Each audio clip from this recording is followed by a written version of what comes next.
বিএনপির স্থায়ী কমিটির সদস্য সালাউদ্দিন আহমেদ বলেছেন, জুলাই সনদের চূড়ান্ত খসড়ার সূচনা ও ২, ৩, ৪ দফা নিয়ে আপত্তি আছে বিএনপির।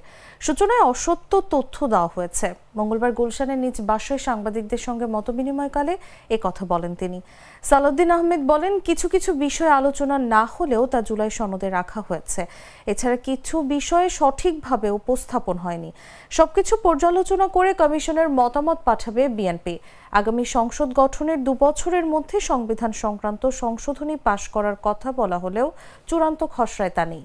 তিনি বলেন, জুলাই সনদে উত্থাপিত ৮৪ দফার মধ্যে যেসব দফায় সব রাজনৈতিক দল একমত হয়েছে সেগুলোর বাস্তবায়ন কিভাবে হবে, সেসব বিষয়ে নোট অফ ডিসেন্ট এসেছে, সেগুলোর সুরাহা কিভাবে হবে এবং সংবিধান সংস্কার বিষয়ক যেসব কথা এসেছে তার বাস্তবায়ন কিভাবে, সেটা এখন জরুরি। এই সব কিছু পর্যালোচনা করে কমিশনকে মতামত জানাবে বিএনপি।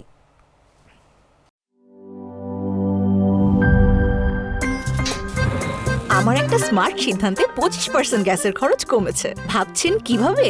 সাধারণ গ্যাস স্টোভ বদলে আমি এনেছি আরএফএল গ্যাস স্টোভ। এর সাইন্টিফিক নজল ও ব্রাস বার্নার ক্যাপ সমানভাবে তাপ ছড়িয়ে রান্না করে দ্রুত।